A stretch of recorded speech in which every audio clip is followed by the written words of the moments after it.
Small business and cycling are a lot alike, at least when it comes to metrics.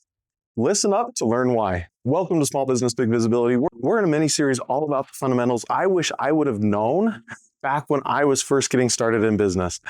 Today, we're diving into metrics, but we've covered a multitude of topics. Go back and watch some of the other videos to see some of the things that matter most to small business owners that want to scale. Now, when you're looking at a small business, there's so many things that you could be measuring. You could measure the number of leads coming in. You could measure the number of sales that you got. You could measure how much money's in the bank. You could measure the number of hours you're working. You could measure the number of sales that got away. You could measure the number of people that are no longer your customer. And it goes on and on and on and on. How is that like cycling, you're wondering? Well, stick around, I'll tell you in just a second. When I first started my business, I was concerned about a few different numbers, but one became apparent really quick. And that number was how many hours I was working billable. My billable hours, that's what I cared about at one point in one of my businesses. And I got to where nothing else mattered. I wasn't focusing on anything else except that. That was my number. And I was putting in tons of hours every single week. And I'm thinking, yeah, one of these days my business is going to scale up and I'm going to be successful. And then I realized I'm measuring a number that is designed to hold me hostage. Have you ever done that? Have you ever measured the wrong number? Now let's talk about some of the numbers that you measure in the world of cycling. First off, your bike tires. Each of those have numbers associated with them. You have to get the right size tube inside of the tire or it won't work.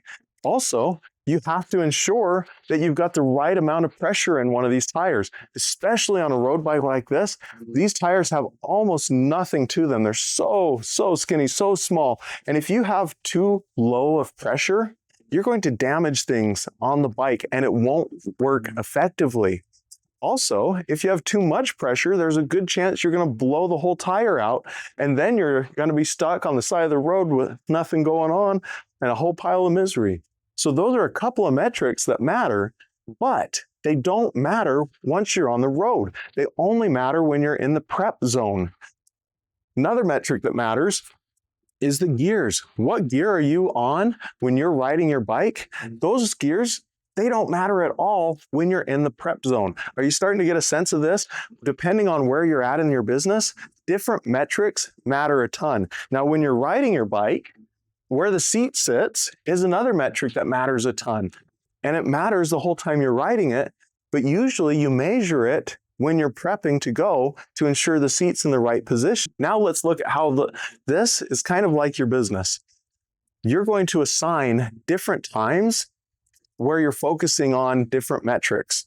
Maybe Monday's your accounting day and you're always looking at your numbers for the financials on Monday. Maybe Tuesday's your major sales analysis day and you're spending time looking at all of the sales that are happening. And on that day, you're worried about your sales numbers. Now, there's some fun numbers as well. On here, I've got a speedometer just because it's fun. And I like to see about how fast I'm going or how far I've ridden. Now, it doesn't really matter how fast I'm going until you get pulled over. And I've never been pulled over on my bike for going too fast. Now, the speedometer is fun on a bike, not critical. But if you're in a car, you better know how fast you're going. Another thing that really matters is there's some metrics you can obsess over, like your speed, that really don't do anything for you. They're just fun. But when you take it to the extreme, you're wasting your time. So the metrics that you focus on can either help you go further and help you go better, or they may hold you hostage. I told that story earlier about how when I was first getting started, I was obsessing over my billable hours. My vision for that company was actually to scale up so I didn't have to work. It would have been okay to measure my billable hours in a goal to reduce them by offloading them to someone else. But instead, what I was doing is I was spending all of my time billing out my time, which meant I never had time to build the systems that would allow other people to work for me. Do you see just how terrible it is to look at the wrong numbers? You can waste years of your life focusing on the wrong thing. So in your business, what numbers matter?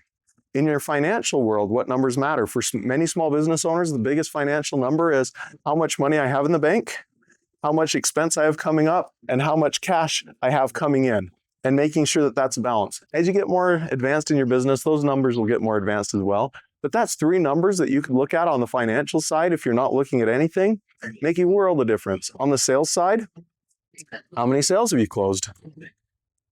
And then you compare that to how many you want to close. Maybe you could look at how many leads you have coming in, and maybe look at how many people told you no, and make it a goal to get a certain number of no's. That's a fun thing. When I started looking to get no's from people, it changed the whole approach to doing business. I wasn't scared like I used to be. Now, looking at the no gives me an opportunity to see, can I stack 10 no's? And there was one day I was looking for my no's, trying to get enough no, not looking for this no's, looking for people to tell me no. And I was kind of disappointed when someone told me yes, because I was so focused on getting the no from people that it became a game to see how many I could get. And the only way to get a no is by talking to more people. That changes the whole dynamic in your brain. Hopefully this idea of which numbers to think about, when you think about them, and making sure that you're thinking about the right numbers so you don't trap your business has been helpful. Leave me a comment on the numbers that you think matter to your small business, or the ones that you think small business owners should totally avoid.